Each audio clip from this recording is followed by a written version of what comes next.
Hi, Richard Tang, CEO of Zen Internet here at Channel Live 2025 with Matt Dexter, Head of Business Partnerships at Openreach. And I have to say, our partnership with Openreach is absolutely fantastic. I've said that many times before. Thank you, first of all, thank you, Matt, for being a great partner. Oh, pleasure. Thank you for being a great customer. So today we both had speaking slots. I've been talking about the full fibre wacky races. We've had a panel discussion about the altnets and what it means to the channel. What have you been talking about? Well, I had a panel session earlier on today talking about the PSTN withdrawal and where we're going, Openreach are going on our All IP program. And then I held a workshop talking about Openreach's portfolio today, tomorrow and the future.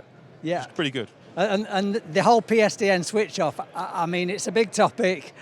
Yeah, there's some lot of interest there. Actually, I know, Zen's got a big project on the PSTN switch off, and look, we're finding it really hard.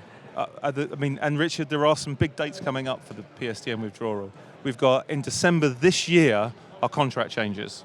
So we're moving from the contract that everyone knows and loves, he says, to a 90-day rolling contract. It's a big change, and obviously we've got the 2027 January date where it's being turned off. Yeah, and when I was down in London a couple of weeks ago, Clive and Openreach confirmed it will be turned off in January 2027. So it is a hard stop. Yes, it is.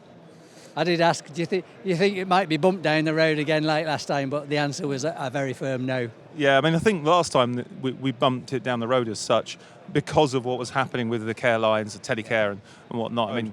Very much that was driven by what's unfortunately happened, and Openreach's responsibility to vulnerable customers is huge. And what we want to make sure is that nobody is left in a situation where they're in danger. Yeah. And that's what the rollback was really around. Yeah, absolutely, absolutely. So back to Channel Live, highlights of the day. I've got to say, networking.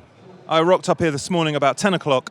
I walked up this central aisle, which we're standing on now, and I think I met the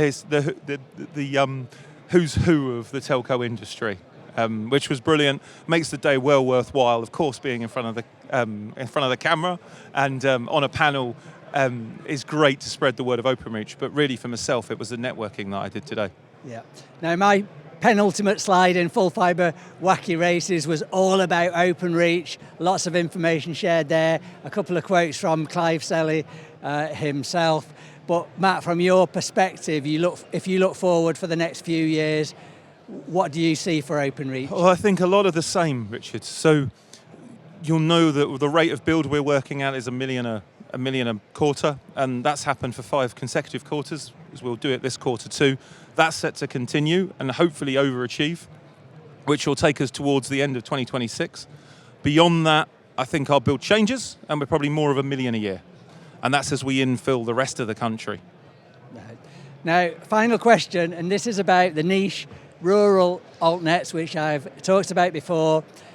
Clive says we will build everywhere, and absolutely what you're doing in Northern Ireland, you're going to be at 90% in the next quarter, really demonstrating that you're going to build everywhere. But even if you build to 90%, 95%, 96%, 97%, actually there's still a few percent that maybe you won't ever build to, or will you? So I suppose if you were talking to Barn, as an example, and they were thinking, well, everywhere, does that mean really everywhere or not quite everywhere? Obviously, that could be a difference between survival and not for a company like that.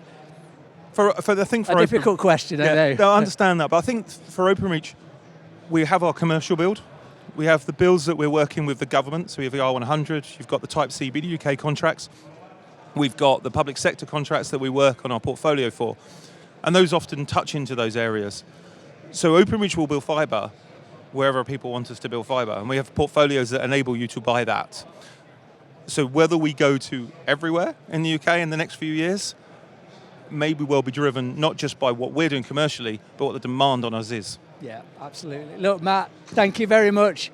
No worries, pleasure. Yeah, thanks for watching. Hope you enjoyed that insight to Openreach. Cheers, Richard.